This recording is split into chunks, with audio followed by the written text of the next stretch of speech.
तर भाऊंनो आज आपण आणलंय फायनली सिनेमॅटिक बॅनरवर एकदम खतरनाक ट्युटोरियल। तर लई दिवसात आपला सिनेमॅटिक बॅनर आला। आजच्या या व्हिडिओमध्ये प्रॉपर इफेक्ट कसा मारायचा, काय काय क्रिएटिव्ह कन्सेप्ट असते, कोणत्याही डिझाईन पाठी मग काय उद्देश असतोय, सगळा डीप विचार आज तुम्हाला आपल्या आजच्या व्हिडिओमध्ये कळणार आहे। त्यासाठी आजचा व्हिडिओ शॉर्टपर्यंत बघा। बाकी आपण आजच्या या दोन डिझाईनची पीएचडी फाईल दिली आहे, एडिटेबल आहे ती, त्याबरोबर पीएलपी फाईल दिली आहे पिक्सल लॅबची आणि मटेरियल पण एक्स्ट्रा दिलं आहे। चेकआउट करा, त्याची लिंक आपल्या डिस्क्रिप्शनमध्ये। तर चला तर फायनली आपण सुरुवात करूयात। जवळ आपल्या फोटोशॉपमध्ये तिथे सगळ्या सविस्तर गोष्टी सांगतो आणि नक्कीच जे मोबाईल एडिटर आहेत त्यांनी पण नक्कीच चांगल्या प्रकारे सगळ्या गोष्टी समजून घ्या, तुम्हालाही चांगल्या प्रकारे आपल्या फोटोपियामध्ये डिझाईन करता येईल। तर भाऊंनो आता आपल्या फोटोशॉपमध्ये प्रॉपर लेवलला तर आता आपली ही डिझाईन आपल्या इंस्टाग्रामला पण आपण शेअर केल्या, तर तिथं बघितलं नसेल तर लवकर तिथं बघा, लाईक करा, आवडली तर तिथं कॉन्टेंट आवडला तर नक्कीच लाईक करा, फॉलो करा आपल्या इंस्टाग्रामला। त्याचबरोबर तिथं आपल्या PPGD चॅनल पण आहे, तर त्याला पण नक्कीच ब्रॉडकास्ट चॅनलला नक्कीच जॉईन व्हा। बाकी आपल्या टेलिग्रामला पण जॉईन व्हायला विसरू नका, तिथं पण 20,000 एवढा मोठा परिवार पूर्ण झाला आहे, त्याबद्दल खरंच खूप खूप धन्यवाद। आणि आपल्या चॅनलवर जर नवीन असाल तर नक्कीच आपल्या चॅनलला लवकरात लवकर सबस्क्राईब करा। तर यात आपण आपल्या बॅक टू टॉपिक, तर इथं बघू शकता आपली एकदम खतरनाक लेवलची जी काय आपल्या थंबनेलमध्ये दिसल्याप्रमाणे जी काय पहिली डिझाईन आहे तर ती आपण घेतल्या आणि ती तुम्हाला सविस्तर समजून सांगणार आहे। क्रिएटिव्ह कन्सेप्ट काय होती, कसा विषय होता, चला तर मग बघूयात। तर कोणतीही गोष्ट करण्यापाठी मग एक उद्देश असते, तर तो उद्देश प्रॉपर लेवलला पहिल्यांदा पुढच्या कस्टमरकडनं बघायचा असतो, त्यानंतर मग आपण आपला ठरवायचा असतो। तर डिझाईनमध्ये 3 प्रकार पडतात, क्रिएटिव्ह, सिनेमॅटिक आणि फॉग।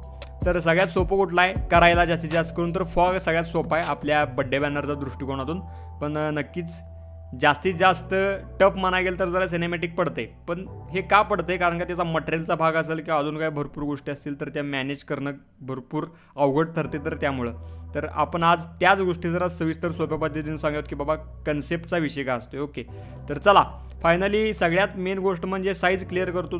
जर तुम्ही इमेज साईजमध्ये जाऊन चेकआउट केला तर 4x5 500 रिझोल्यूशन किंवा 200 रिझोल्यूशन आहे तरी ठेवले, तर तुम्ही नंतरनं वाढवून घ्या ती रिझोल्यूशन, 500 केला तरी चालेल।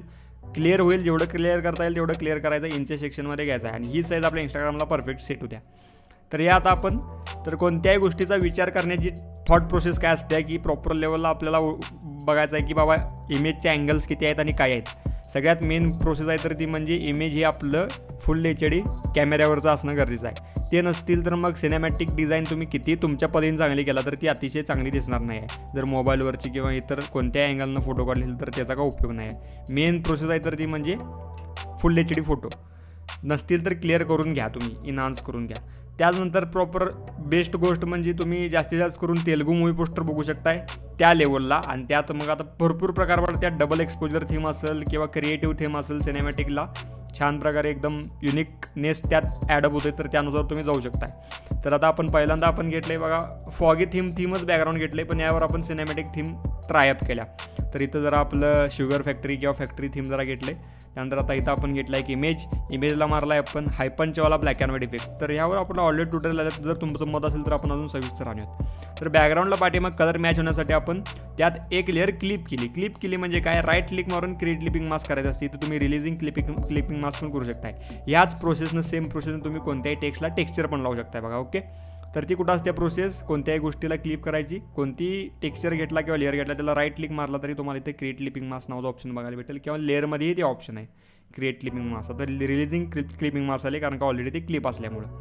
त्यानंतर आपण घेतला आहे सर्क्युलर भाग, हा भाग माझ्या डोक्यात नव्हता, ओव्हरऑल संपूर्ण डिझाईन कव्हरअप झाली, छान झाली। त्यानंतर म्हटलं की काहीतरी असं युनिक ॲब्स्ट्रॅक्ट सेक्शन टाकावं जेणेकरून जास्त फोकस आपल्या त्या मेन ऑब्जेक्टकडे जाईल। तर त्या लेवलला ॲब्स्ट्रॅक्ट सेक्शन मग नुसताच सर्कल भाग घेऊन चालणार नाही, मग त्यात आपल्याला जर ॲब्स्ट्रॅक्ट दाखवणं गरजेचं आहे। मग त्यात आपण रेडियल सर्क्युलर ॲब्स्ट्रॅक्ट घेतला आहे आणि त्यात आपण जरा आपला लाईट पण रिफ्लेक्ट केला जेणेकरून ग्रेडियंट मारल्या दिसेल।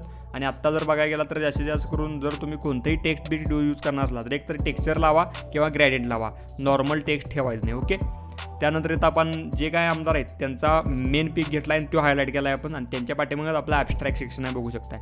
मग तीच सेम प्रोसेस केली आपण कोणती, यांना पण आपण ब्लॅक अँड व्हाईट हायपंचवालाच मारला आहे। त्यानंतर इथं बघू शकताय रिफ्लेक्शन आपण ॲड केलं आहे आपल्या त्यांच्या तोंडावर, कारण का जेवढी लाईट प्रोसेस इम्पॉर्टंट असते तेवढं काही इम्पॉर्टंट असते आपल्या सिनेमॅटिकला, एवढं सांगतो बघा. तर प्रॉपर लेवल ओव्हरऑल संपूर्ण डिटेल्स आपली ॲडअप केली आपण. त्यानंतर मग खाली जरा आता इथं मला डबल एक्सपोजर थीममध्ये दाखवायचं होतं आणि ते मी केलं आहे, पण आता तुम्हाला प्रॉपर खाली आता आपला एक इमेज उभा असलेला दाखवायचा होता किंवा पाठीमागं आपल्याला गाडी दाखवायची होती. त्यामुळे विषय काय केला आहे आपण, खाली एकदम फ्लोअर घेतला आहे बघा. फ्लोअर घ्या किंवा काही तुम्ही रस्ता बिस्ता घेऊ शकता, बेस्ट दिसेल. पण ते आपण ह्या इमेजमध्ये क्लिप असलेला दाखवले.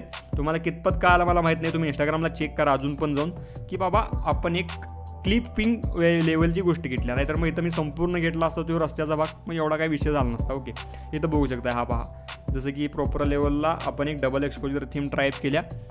जास्त आपण चेहऱ्याकडे नेलं नाही, प्रॉपर जो काय खालचा भाग आहे कॉलरच्या खालचा तर तिथंपर्यंत आपण सिटी लेवल ॲडअप केल्या. आणि अशा थीमचं तुम्हाला रेफरन्स आपल्या पिंटरेस्टला बघायला भेटतील. आणि त्यावर आपण ऑलरेडी ट्युटोरियल पण आणले की पिंटरेस्टवर कसं काय गोष्टी सर्च करायचे. पार्ट 2 पाहिजे असला ना मटेरियल्स रिलेटेड भरपूर डिप्सचा, तर तो पण आपण आणत लवकरात लवकर. त्यानंतर इथं मग जरा आपला शॅडो व्हिडिओचा भाग, शॅडो आणि लाईट ह्यापेक्षा जास्त मेन इम्पॉर्टंट काही नाही आहे सिनेमॅटिकला, क्रिएटिव्ह नंतर. तर इथं बघा आपण स्कॉर्पिओ क्लासिक आपण ॲड केल्या. तर इथं तुम्ही कोणती ॲड करू शकताय, फॉर्च्युनर ॲड करू शकताय किंवा अजून नामांकित गाड्या आहेत त्या लेवलला तुम्हाला कोणतीही पाहिजे ती घ्या. त्यानंतर इथनं आपण खालनं प्रॉपर गाडी मॅच दिसावी, अपोजिट टू डायरेक्शन आहे आपल्या गाडीचं, त्यामुळे तिथं आपण क्लिप करून शॅडो लावला आहे. क्लिपिंग मास्क पण भरपूर इम्पॉर्टंट रोल प्ले करते बघा आपल्या सिनेमॅटिकला. त्यानंतर आपल्या लाईट्स आपण रिफ्लेक्ट केल्यात जेणेकरून अजून अतिशय नेक्स्ट लेवल आपली गोष्ट दिसेल. त्यामुळं तर एकंदरीत एक गोष्ट लक्षात घ्या, जेवढ्या लाईटचा भाग असेल जेवढा शॅडोचा भाग ते नसेल ना ते एका ग्रुपमध्ये टाकत चला किंवा कन्व्हर्टर्स मोड ऑब्जेक्ट करून टाकत चला, जेणेकरून जास्त लेअर वाढणार नाहीत. इथं पण बघू शकता लॉंग शॅडो लावला आहे दोन्ही साईडनं. त्यानंतर इथं बरोबर ॲबस्ट्रॅक्ट सेक्शन आपल्या चेहऱ्याच्या पाठीमागं आपला उभा आपण चेहरा ॲडअप केला. त्यासाठीच मी म्हणलेलं की खालचा फ्लोअर घेतला आहे आणि चांगल्या प्रकारे मग इथलं पण आपला पायाचा भाग जो काय अपोजिट टू डायरेक्शन आहे आपल्या उजेडाच्या किंवा लाईटच्या, त्यामुळं आपण तिथं आपला पाय जो काय खालचा भाग आहे तो पण आपण ब्लॅक थीममध्ये केला. बाकी गाडीचा रिफ्लेक्शन भाग आपल्या बलांचा आणि त्यानंतर एक राईट साईडनं आपण एक लाईट पाडल्या जेणेकरून जो आपल्या चेहऱ्याला आपण लाईट मारलेला क्लिप करून तो मॅच व्हावा, नाहीतर मग वेगळंच वाटलं असतं. मग आपला जो काय ॲबस्ट्रॅक्ट भाग आपण ॲड केला आहे तर त्यालाच ते रिफ्लेक्ट दिसलं असतं, त्यामुळं म्हणलं की राईट साईडने एक लाईट मारूया. ओके, इकडचा काय भाग नाही लेफ्ट साईडचा. एका साईडनं जर तुम्ही लाईटची प्रोसेस ठेवला, डायरेक्शन ठेवला तर त्याच्या अपोजिट डायरेक्शन अजिबात ॲड करायला नाही. लयजण काय करतात चारी बाजूने लाईट ॲड करायला का ते उपयोगाचं नाही, ती बात पण दिसते. ओके, आपण एक रिअलिस्टिक लेवलला प्लस आपली एक माइंडनुसार आपण जायचं असते. त्यानंतर वर आपला भाग आपण झाडाचा ॲड केला. ह्यो आपण घेतला डेव्हिएंट आर्ट, एक छान वेबसाईट आहे. तिथनं तुम्ही डायरेक्ट राईट क्लिक मारून सेव्ह इमेज करून कोणतीही PNG घेऊ शकताय चांगल्या प्रकारे. त्याच्यावर पण आपण जरा सविस्तर गोष्टी बोलूयात. ह्याला पण आपण क्लिप करून जरा रिफ्लेक्शन आपण ॲड केले, कारण इथं आपण मोठा स्पॉटलाईट लावला आहे, सनलाईट म्हणू शकताय. त्यानंतर इथं आपण डायलॉग घेतला. डायलॉग तोच पाठीमागं जरा आपण इकडं लाईट नाही आहे त्यामुळे तो आपण जरा ब्लेंडिंग सेक्शननं केला आहे बघा, ॲडजस्ट ओव्हरली म्हणू शकताय. त्यानंतर इथं आपण नॉर्मल लेवलला हे मी टेक्स्टिंग तुम्हाला दिलं आहे, फॉन्ट बिंट चेक करून घ्या. सध्याला मी ऑफ करतो आणि त्याऐवजी आपण वापरले डायरेक्ट टेक्स्ट इफेक्ट स्मार्ट वॉचचा ऑब्जेक्टचा वापर करून तुम्ही चांगल्या प्रकारे यूज करू शकताय. आणि हे तुम्हाला माहीत असावं जे फोटोशॉप युजर आहेत ते, आणि ते कुठे भेटतात मग आपल्या फ्रीपिकला ते तुम्हाला चांगल्या प्रकारे टेक्स्ट इफेक्ट भेटून जाईल एक दोन क्लिकमध्ये. आणि ऑलरेडी भरपूर तेव्हा ट्युटोरियल पण आपण आणल्यात, 1-2 क्लिकमध्ये संपूर्ण टेक्स्ट इफेक्ट बसून जाते. वाढदिवसाच्या मनपूर्वक शुभेच्छा ह्यो पण फॉन्ट चेक करा, कारण का आपण एडिटेबलच दिलं आहे त्यामुळे तुम्हाला सगळ्या गोष्टी कळून जातील. शुभेच्छा ही कॅलिग्राफी आहे, हा फॉन्ट नाही आहे. त्यानंतर मग इथनं आपला राहिलेला शुभेच्छुक सर्व मित्र परिवार सेक्शन, त्यानंतर आपलं जरा अवघड हायलाईट सेक्शन आपण ॲडअप केले. हा भाग तुम्हाला सविस्तर कळाला असेल आणि ही डार्क सिनेमॅटिक थीम तुम्ही म्हणू शकता, पण जरा हेवी क्रिएटिव्ह आहे, छान आहे. त्यानंतर आता ही बघा, ही ती क्रिएटिव्ह झाली तर ही आपल्या प्रॉपर लेवलला जरा ओरिजिनल थीममध्ये जरा जात्या, म्हणजे प्रॉपर जरा गोष्टी ॲक्युरेट सेट केल्या गत. ही जरा आपली निळी थीम आहे बघा, लाईट थीम म्हणू शकता तुम्ही याला, म्हणूनच ह्या दोन गोष्टी आपण एकत्रित घेतल्यात. स्कायचा भाग आपण ॲड केला आहे, मूवी पोस्टरमधलाच आहे. ह्याला टाकायचं आहे आपल्याला स्काय HD वॉलपेपरचं टाका. काय पोस्टर HD वॉलपेपर टाकला तर तुम्हाला येऊन जाईल कुठं, पिंटरेस्टला बेस्ट लेवलला. त्यानंतर जापनीज थीममधला आपण हा भाग घेतला आहे चांगल्या प्रकारे, छान वाटला मला, बेस्ट वाटला, त्यामुळं मी जरा कटिंग चांगल्या प्रकारे करून घेतलं. एकच कटिंग करून घ्यायचं, त्याला फ्लिप हॉरिझॉन्टल व्हर्टिकल करून लावायचं बघा इकडं. त्यानंतर इथला आपण फॉग ॲड केला छान मॅच दिसण्यासाठी, कारण का पाठीमागच्या गोष्टीमध्ये जरा फॉग असणं गरजेचं आहे सिनेमॅटिकला तरी. ओके, हे लक्षात घ्या. त्यानंतर इकडं आपला झाडाचा भाग नवीन घेतलं, युनिक झाड, हे आपण पिंटरेस्टवरूनच घेतले. ट्री PNG टाकला तरी येऊन जाईल ते. इथं आपण रस्ता घेतला आहे बेस्ट लेवलला. आपला शॅडो मारला आहे जरा राईट साईडला, जिकडं लांब जिकडे गोष्टी जातात तिथं जिथं फॉग सेक्शन आहे तिथं मग आपल्याला लाईट असणं गरजेचं आहे. पुढे गोष्टीत जातील तिथं तुम्ही नक्कीच आता इथं तो आपली गाडी बिडी येणार आहे आधी मध्ये, त्यामुळे तो आपला शॅडो पडलेला दिसतोय असा चांगल्या प्रकारे. इथं आपण शॅडो लावला आहे खतरनाक लेवलची आपली स्कॉर्पिओ क्लासिक. त्यानंतर इथं आपण GT घेतल्या चांगल्या प्रकारे, रॉयल एनफिल्डची GT 650 छान आहे. प्रॉपर कटिंग करायला जरा वेळ लागला आहे. फॉक्स बिक्स सगळे चेकआउट करा, संपूर्ण डिटेलमध्ये सगळं चांगल्या प्रकारे चेकआउट करा आणि जर कुठं काय राहिलं असेल तर तुम्ही चांगल्या प्रकारे करून टाका. पण ओके आहे ओव्हरऑल आपली इमेज त्या गाडीच्या मनानुसार बाबा कितपत आपल्याला केवढी मोठी पाहिजे, कारण का हीच डीप मेन प्रोसेस असते की बाबा आपल्याला इमेजची साईज केवढी मोठी ठेवायची आहे. मेन सिनेमॅटिक आहे म्हटल्यावर लईच मोठी लईच हेवी नाही, मग त्यात आपल्याला आपलं बड्डे टेक्स्ट पण ॲड करायचं असते, भरपूर गोष्टी असतात. रिअलिस्टिक वाटलं पाहिजे, कसं पण दिसलं नाही पाहिजे, आणि जेवढ्या तुम्ही एलिमेंट्स गोष्टी ॲड करतील तेवढी तुमची डिझाईन ही नेक्स्ट लेवल दिसणार आहे. इथं पण आपण फॉग रिफ्लेक्शन दिलं आहे बघा. त्यानंतर गाडीचा आपला व्हाईट कलरचा आपला बल्ब दिला आहे आणि त्यालाच आपण जरा रिफ्लेक्शन बेस्ट लेवलला लावलं. जरा ब्लेंड मोडचा आपण जरा खेळ आहे भरपूर, तो चेकआउट करा. आपण ऑलरेडी आता PhD दिले आहेत त्यामुळे तुम्हाला चांगल्या प्रकारे कळेल. इथं आपण वापरला आहे, इथं टेक्स्ट इफेक्ट नाही वापरला, त्या लेवलच जरा म्हणू शकताय, पण इथं आपण जास्तीत जास्त यूज केला आहे स्ट्रोक फिल टेक्स्ट इफेक्ट आहे. स्ट्रोक फिल टेक्स्ट इफेक्ट छान आहे, ही प्रोसेस एकदम बेस्ट लेवलची आहे. कोणतीही टेक्स्ट मॅच होत नसेल तर ही प्रोसेस वापरायची.